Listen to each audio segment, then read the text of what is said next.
पर आए।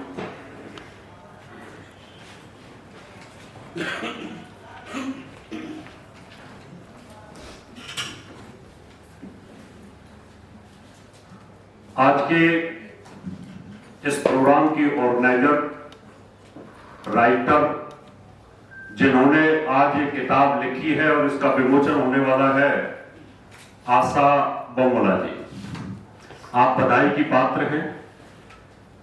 किताब लिखना कोई आसान काम नहीं होता, क्योंकि मैं 15 किताबें लिख चुका हूं और 50 से ज्यादा मैगजीनों में काम किया है। यानी राइटर पागलों की तरह काम करता है। अगर एक लाइन गलत हो जाए तो बड़ी मुश्किल होती है, और जितने उसको पढ़ते हैं फिर वो उस पर कमेंट लिखते हैं, इसलिए आप बधाई की पात्र हैं। मंच पर उपस्थित देवज्ञ आचार्य अनिर्बन जी कितने ही सालों से टीवी पर आते हैं, पिछले 20 सालों से तो हमारे साथ आस्था टीवी पे चल रहे हैं और हमसे भी पहले के हैं। और विष्णु जी मंचासीन उनके रिलेटिव हैं और सामने उपस्थित सभी बंधु, खुशी होती है जब कोई ज्ञान अर्जित करने के बाद उसको किताबों के अंदर संचित कर देता है, लिख देता है। ऋषियों को स्मृति का ज्ञान तो बहुत था, गुरु शिष्य की परंपरा यहां पर रही है। इतनी नॉलेज ज्योतिष के अंदर ऋषियों के पास थी कि आदमी की मृत्यु की डेट निकाल दिया करते थे, लेकिन लिख नहीं पाए, और जो लिख गए तो वो ग्रंथ जला दिए गए। इसलिए मैं तो सबको यही कहता हूं, जितने भी राइटर हैं, जो विचार आपको आते हैं उन विचारों को लिख देना चाहिए। मुझे रात को 11 बजे भी अगर कोई विचार आता है तो मैं उसको लिख देता हूं और दूसरे दिन उसको फेसबुक ट्विटर के ऊपर ट्वीट कर देता हूं कि ये विचार है। इसलिए किताब लिखना इतना आसान काम नहीं। सारे मोती बिखरे पड़े होते हैं, उनको फिर इकट्ठा करके उनको प्रोना, 4-4 बार उनको एडिट करना, और फिर पब्लिक के दिमाग को अपने ब्रेन में रखना कि कोई पढ़ने वाला अगर इसको पढ़ेगा तो उसको कैसा लगेगा। ज्यादातर तो राइटर 8-10 किताबें इकट्ठी करी न्यूमरोलॉजी की या वास्तु की, कुछ इसमें से पेज उठाए, कुछ उसमें से उठाए, कुछ इसमें से उठाए, संपादक को बोला एडिट कर दो, किताब तैयार। लोगों ने लिख दिया 100 किताबों के राइटर है, लेकिन अगर उनसे पूछ लो 100 किताबों के अपने में से 50 के नाम बता दो तो उनको नाम याद नहीं है, किताबों के नाम याद नहीं है। इसलिए आप धन्यवाद की पात्र हैं कि आपने एक बहुत अच्छा डिसीजन लिया कि जो आपके पास अनुभव है अंकों का, जो एस्ट्रोलॉजी का आपके पास अनुभव है, वो अनुभव अगर आप इस किताब में लिखती हैं तो आने वाली पीढ़ी ये कहेगी कि कलयुग के अंदर आशा नाम की एक ऋषि पैदा हुई थी और वो ग्रंथ लिखते गई। आज तो आपकी क्रिटिसाइज हो सकती है क्योंकि प्रकृति का नियम है, क्योंकि आज हमने भी जितनी किताबें लिखी हैं वो उंगलियां उठती हैं, हमारे ऊपर भी उठेंगी। वो कृष्ण भगवान के ऊपर भी उठती थी, वो भगवान राम के ऊपर भी उठती थी। भगवान राम जब राम थे तो उस समय भगवान थे, तब भी उनको किसी ने भगवान नहीं माना। उनकी मृत्यु के बाद जाकर के उनको भगवान माना। तो हम जितने भी इस दुनिया के अंदर आप सब महान लोग बैठे हैं, इस जगत में जब कोई काम आप करते हो, जिस समय करते हो उतना आपको ग्रोथ सहना पड़ता है, लेकिन आपके स्वर्ग जाने के बाद जो आपका रिटर्न का जो काम है, जो आपकी पुस्तकें, सीडी हैं, पेन ड्राइव है, आज की डेट में तो हाईटेक सिस्टम है, उसको एक पीढ़ी के बाद जब कोई इन किताबों को खोलेगा, उस समय आपके ज्ञान का लोग आनंद लेंगे, क्योंकि उस समय ये वाली पीढ़ी तो जा चुकी होगी और जो नई जनरेशन आएगी, अभी जो ज्योतिषी हमारे सामने नहीं है, अभी जैसे केपी नहीं है हमारे सामने, लेकिन आज लोग केपी को मानने लगे, लेकिन उनके रहते हुए तो कटाक्ष होता ही था, क्या बेकार की बातें कर रहे हैं, ये क्या बना रहे हैं, ये नई कहानी गढ़ रहे हैं, पता नहीं कितनी बातें उनके सामने आती थी। एनसी लहरी ने जब अपनी कैलकुलेशन करी तो उनके सामने भी बहुत ज्यादा प्रॉब्लम्स आई। तो प्रॉब्लम तो रहती है, लेकिन उन प्रॉब्लम को दरकिनार करते हुए आशा जी, आपने जो एक काम किया है ना, ये एक पुण्य काम है। हिंदू धर्म की आने वाले समय पर ये रीढ़ बनेगा, रीढ़। इसलिए मैं आपको बहुत बहुत बधाई देता हूं। और आपने इतना शानदार सेंटर दिल्ली में फंक्शन किया, विमोचन आज इसका होगा, उसके लिए भी आप बधाई की पात्र हैं।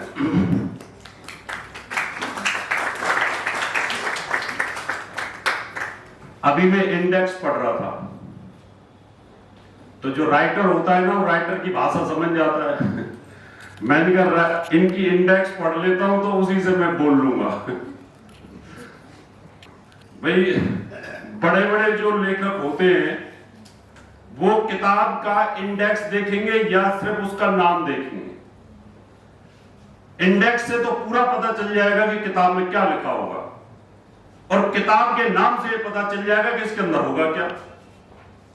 क्यों कि जो आपने लिखा इसके अंदर, उस सब का निचोड़ इंडेक्स में आ गया, और इंडेक्स का निचोड़ कवर पेज पे आ गया।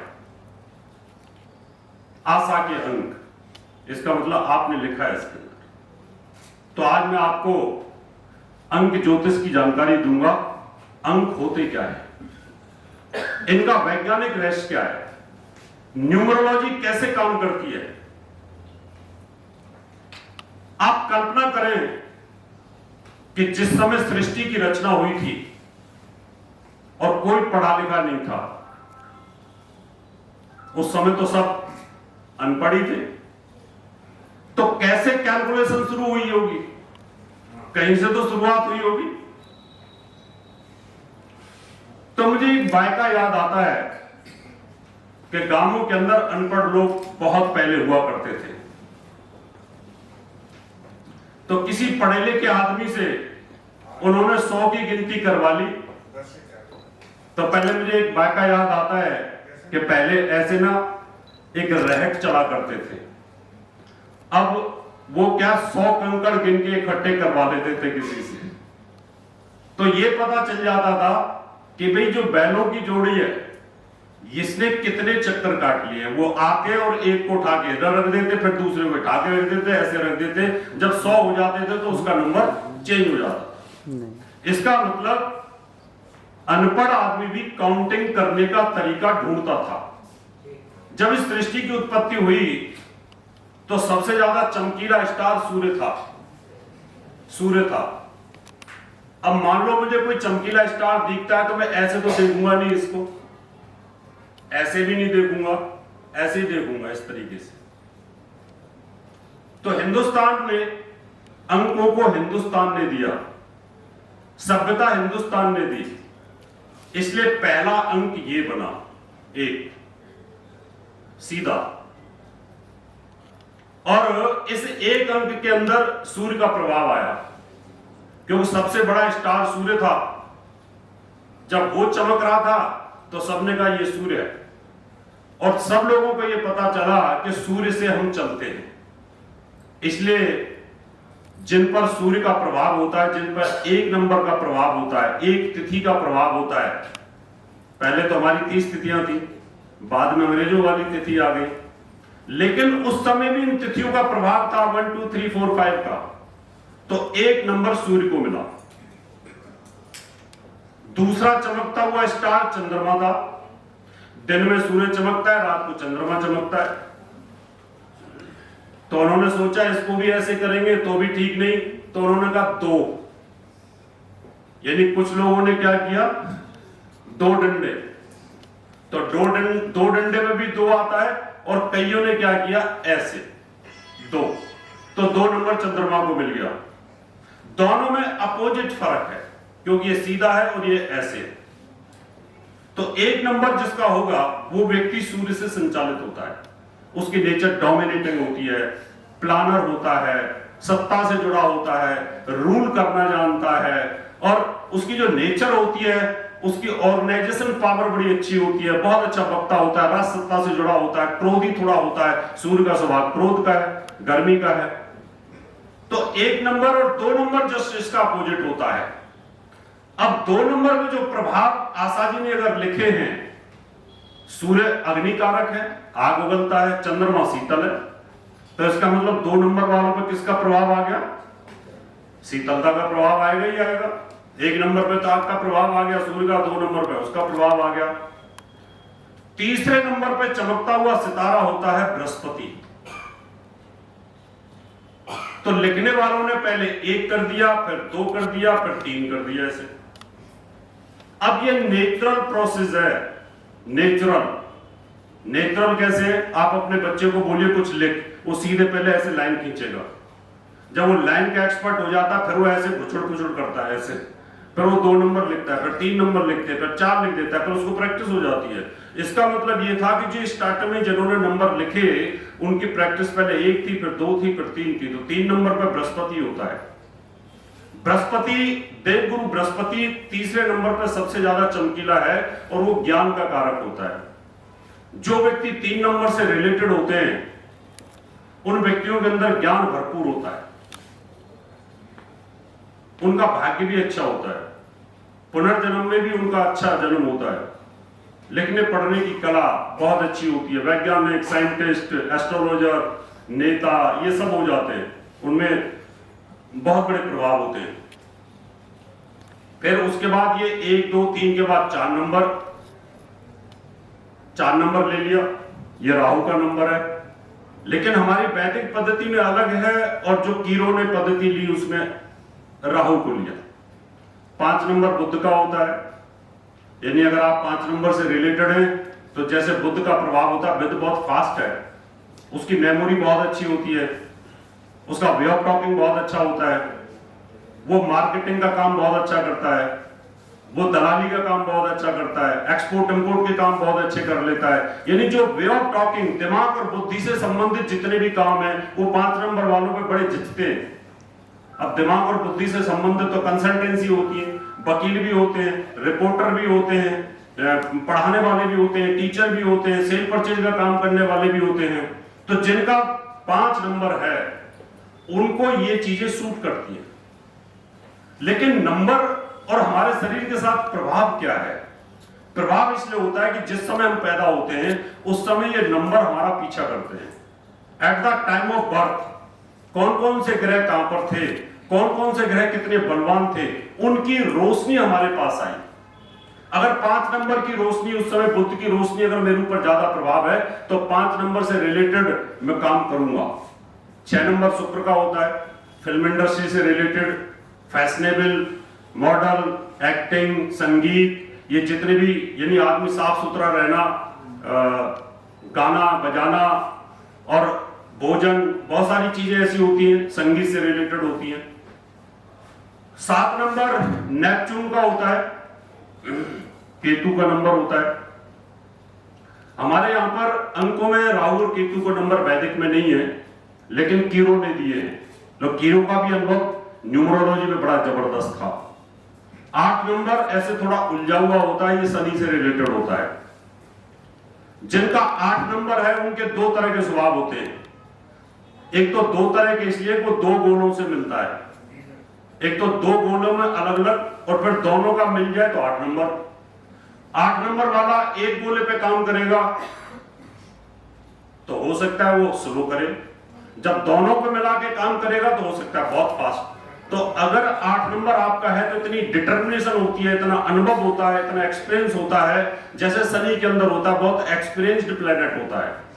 अगर आपका 8 नंबर है या तो टॉप पे जाएंगे, हाइट पे जाएंगे, आपको डबल स्पीड में आपका ऊपर उठने का योग बनेगा, और नहीं तो फिर स्लो हो जाएंगे, आपकी काम करने की गति कमजोर हो जाएगी। 9 नंबर मंगल से रिलेटेड होता है। मंगल हमारे शरीर के अंदर जो रेड सेल्स होती है ब्लड के अंदर, उसको प्रभावित करता है। मंगल हमें ताकत देता है, मंगल ओजस्वी प्लेनेट है, आगे बढ़ने की प्रेरणा देता है। और जो 9 नंबर से प्रभावित होते हैं लोग, वो मंगल से रिलेटेड प्रभावित हो जाते हैं। मंगल से संबंधित काम कारोबार करेंगे, उनकी नेचर डोमिनेटिंग हो जाएगी, क्रोधी हो जाएगी, या किसी भी काम को करेंगे तो बहुत अच्छे से करने की पूरी कोशिश करते हैं। इसलिए अंक हमारा पीछा करते हैं। कितने लोगों का जन्म उस तारीख में हुआ, 1 तारीख में हुआ, फिर एडमिशन 1 तारीख में हुआ, उसके बाद में डिग्री भी 1 तारीख को मिली, फिर शादी भी 1 तारीख हुई, बच्चा भी 1 तारीख को रहा। क्यों? कि बॉडी के अंदर उस ग्रह का प्रभाव चलता है और वो प्रभाव हमारा पीछा छोड़ता ही नहीं है। अब ये विजिबल नहीं है, इफेक्टिव है। क्या है?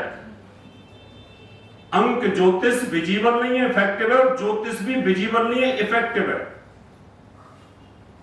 अभी सूर्य के साथ हम जुड़े हुए हैं, 1 नंबर के साथ जुड़े हुए, दिखाई नहीं देता कहीं पर भी, लेकिन इफेक्टिव है।